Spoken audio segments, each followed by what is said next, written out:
Joining me now, Morgan Ortagus, Walid Phares, and Rick Grenell. And Walid, let me start with you. I know you've been advising Donald Trump on foreign policy. Were you part of today's message that you have in hand in building that?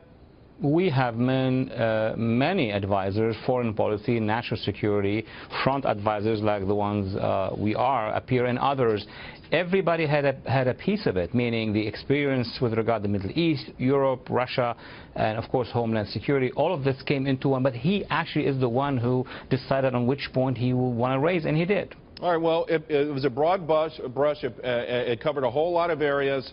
I'll ask you, on a Middle Eastern party said he wants to work with our allies in the Middle East. By the same token, also wants to keep 1.6 billion people out of this country temporarily. Some people say that there were a few contradictions in this speech, including that. What do you say to those critics? Well, number one, with regard to shutting down of immigration coming from a number of countries, the missing link is the way, the narrative that he has used, and now he is zooming on what he means by that. Remember, in that same speech he said, we are going to be working with the Arab and Islamic governments around the world so that we can designate who are the radicals and fight them. At the same time, he wants to be in a new administration where the agencies are not going to be bound by the directives of this administration, asking them not to basically focus on the ideology. So it's a construct that is dual. On the one hand, in the region, he wants to work with allies and coalitions. Within the United States, he wants to know, and I'm using his own words, what is going on? Who are the jihadists and who aren't? That's a different battle. So you will know who our friends are outside of this country, but we won't know for a long time who they are as they try to enter the country. Yes, because unfortunately over the past 7 years, I would even say over the past 10 years, this administration and the previous bureaucracy have, reservations over talking about the ideology. And he mentioned the issue today about the ideology. So first identify the ideology and then have measurements. This is something that the Obama administration refused to do. Rick Grenell, I was watching your timeline on Twitter today. You seem to be somewhat impressed with it, and a lot of people were surprised. But you gave this speech a lot of compliments. Yeah, look, I want to make it clear that I haven't endorsed anyone. I try to critique and compliment as issues come up, but I thought the speech was quite good. It takes a little bit of republicanism, a little bit of democratic policies. It combines them. It's certainly putting America first. There are some issues, I think, that he has to iron out, but overall, I thought that it was a speech that really challenges the elites in Washington, the status quo, challenges the State Department and the Defense Department in terms of how they look at budgeting. Zero-based budgeting is what he wants to implement. Some of these ideas are long overdue and good, and yet the status quo types, the elites in Washington, are going to have their hair on fire because they can't control this guy. One last point.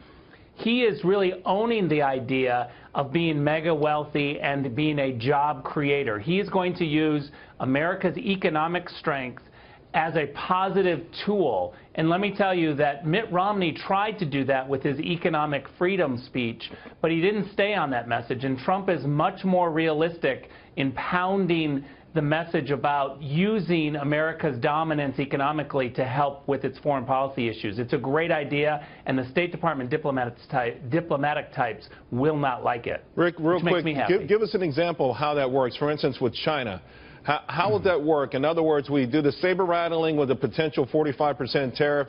They blink and we all live happily ever after, something like that?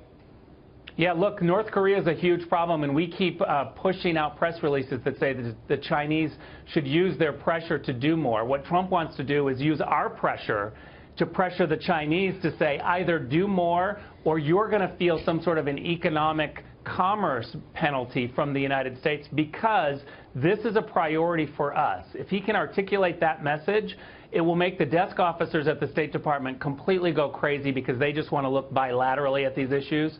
But I think Treasury and Commerce will like it because it's going to use their assets in a positive way. Morgan, how do you feel about it? I mean, you spend time in the Middle East, in particular Saudi Arabia, but overall you understand how this works. What was your overall assessment? Well, I think I get to be the contrarian on your panel this evening. Once again, I have not drank the juice yet.